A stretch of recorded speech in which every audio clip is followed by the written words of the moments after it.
You use all the tax efficiencies and then you step up into different things.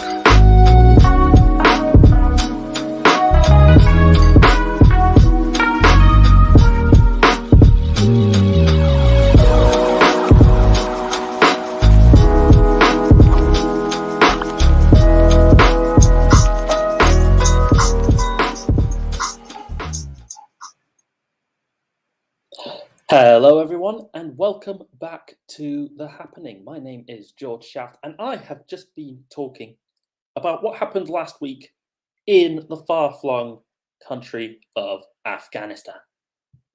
But this is going to be a bit of a double bill because you see, what happened in that country doesn't happen in isolation, does it? The rest of the world has an impact, has a say. So how has the rest of the world been reacting? And what little lessons can we learn from that? Well, let's have a start with the UK. So in the UK, there was actually an emergency kind of recall of Parliament. Even though British soldiers weren't deployed in Afghanistan for, an eternity by now, they still decided, oh no, this is serious enough to get all the MPs together in Parliament to talk about it. The consensus was to be very, very angry because Western imperial ambitions had been curtailed, I guess. What a shock, I know. And they held Joe Biden to be in contempt of Parliament, which is something interesting and kind of a bit extreme. It's especially an extreme thing because there was one quite notable absent in all of that. Dominic Raab, the literal foreign secretary, didn't return to Parliament for the emergency discussion on a foreign policy problem. He instead decided that his holiday in Cyprus was so much more important than going to Parliament. Besides, he insisted he could do all the work that he was going to do from the beach anyway. Just today, in fact, he said, was it on Wednesday? I was on the phone and I was calling the foreign leaders of Azerbaijan. But I'm still calling foreign leaders from the beach and, doing diplomacy from here. So yeah, I'm going to be completely the best foreign secretary ever. Oh, by the way, I'm also one of the people who's been publicly skeptical of the ability of anyone else to be able to do their work from home during the pandemic. But shush. Do not bring that up. That would be really, really politically inconvenient. So speaking of politically inconvenient, what about the rest of Europe? Europe's had some very mixed reactions to this. Some countries, like Germany in particular, have been kind of opening an idea of we should probably help the sort of people who are being, persecuted and are trying to run away now from the insane fascist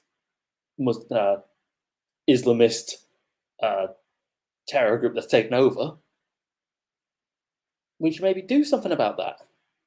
Others, like President Macron of France, took a more,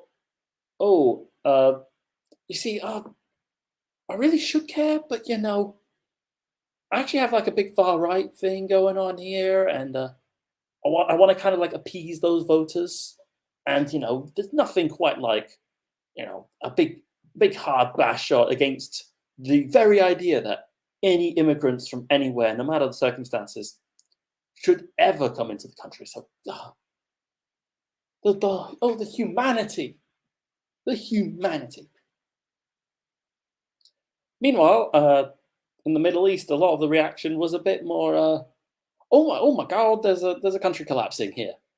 Uh, Israel condemned Joe Biden, unsurprising, as did I think Saudi Arabia. Uh, Iran was basically kind of like oh no, we've got like the drugs are all going to be pouring in more now, and also now we have like a Sunni religious zealot country next to us instead of like an American puppet, which we were kind of half okay, not really okay, but we were kind of like yeah, half fine with. But now we've got like a crazy militia of like Sunni radicals who are just killing Shias all over the place. This is not okay. We need to do something about this. Pakistan, seems to be basically like the only country that was kind of like positive on it, or at least found a positive way. Just yesterday, there was a story where uh, there was some lorries that were carrying timber from Afghanistan, and they were like driving it into Pakistan, which was illegal under Afghan law. But then again, the whole big story is that Afghanistan is kind of under new management. So I guess maybe those laws don't apply anymore. Which then leaves us only to one kind of like power whose reaction I'm going to discuss. And that was the United States. The United States has been panicking basically about this whole thing. The media has been obsessing over this story, like I am. So I guess I'm guilty of this as well. Talking about the plight of all of these people who are trying to run away now from the insane new government. Uh, there was a huge amount of condemnation of Joe Biden crossing the aisles. Pretty bipartisan. He had like a one or two like the really lefty Congress people praising him, but like most of them were just like, "Oh, this is bad, this is bad." All this, even like the generals and like the civil service people, were all going like, "Oh, this is not right." Joe Biden's he's a crazy man. He's doing the wrong thing, whatever. But I have really gained a lot of admiration for Joe Biden in all of this because he is standing his ground.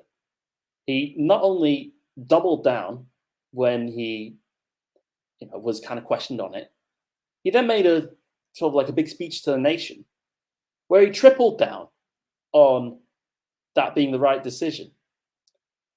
It was really amazing to see, actually. He sat there at one point and said, like, yeah, when the, like, at one point he said, like, I am the fifth president to, like, inherit this war. No, the fourth, no, it's like, I am the fourth president, sorry, to inherit this war. I don't want a fifth one. It's like, damn, that's pretty cool, actually. He sat there, like, yeah, I opposed the troop surge in 2009 when I was vice president because I could see that we were not doing anything. We were going to be all kinds of terrible, and that this government was just a sham. It wasn't going to hold. We're fighting like a forever war. He said that we weren't originally there for nation building, yet 10 years later, we accomplished all of our missions, and then it was suddenly nation building, which we weren't equipped for. So if I might be the only lone voice in the void of the internet to be saying this, then I will say it. Kudos to Joe Biden. The man saw that the United States was in a really tough situation. It was occupying a country, propping up what was basically a fake government that no one in the country actually believed in, apparently, from the looks of it.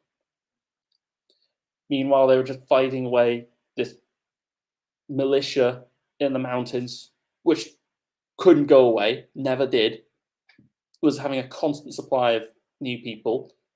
The United States was dropping over 7,000, was dropping over 7,000 bombs a year on the country. This was in 2019. In 2017, 2017, mind you, 4 years ago, continuous occupation throughout, and the Taliban already at that time was controlling, what was it, like 10% of the country? Like you look at like the map of like the zones of control, and like the Taliban have control in like some pretty noteworthy, like, oh, that's a couple of speckles here and there. And there's even more speckles that like those are contested. So it's a fraud. It's a sham to just kind of sit and go, oh, what a terrible kind of move. Like we should have kept the occupation going. That's the honest view, by the way. Going like, oh, the troops should have been there forever. Congratulations, you have an unpopular opinion and also support essentially killing your own US soldiers and wasting millions and millions and millions and millions of dollars on bombs that do nothing good. The less honest ones, and the ones I've been really kind of getting frustrated with, are people who go like, oh, but, the way we did it wasn't right. The timetables of our withdrawal wasn't good. But Joe Biden, again, actually addressed this and said, like, okay, what would one extra year have done? It would have, in fact, meant more violence because the Taliban, because like Donald Trump signed this deal to like withdraw from Afghanistan, which was a good idea, by the way. And the Taliban said that if the Americans didn't withdraw in that timetable, it would have been a breach of the agreement, and they'd have unleashed more violence. Okay, and then America's stuck there for even longer. Kind of based, to use what the kids are saying. Kind of based. There's been a whole lot of sort of stories on this. There's one kind of thing to add to this. Priti Patel, of all people, has said that the UK is going to take in 20,000 sort of Afghan refugees fleeing this horror and conflict. So far, one of the highest of any country. Again, kudos, and very unexpected as well. But apart from that, my heart, it goes out to Afghanistan. I really hope that everyone who wants to leave, who's got fears for their lives, I hope they get out. I wish the resistance well. I hope that Ahmad Massoud, is able to like take the fight to the Taliban and, restore something that looks like sanity to the nation. But boy, am I also glad that we're out. It was a quagmire. It was not worth it. And the government we were propping up collapsed within days. Good riddance. But what do you think? Let me know in the comments of the live stream. I always make a point of checking them out. This has been a double bill of, this topic, which is not very normal, but hey, I have done it. But in the meantime, I think some other people need to have a chat. Yeah, pretty good other people. Very intelligent. Said a man who looked like he could join the Taliban. Catch you all again very, very soon.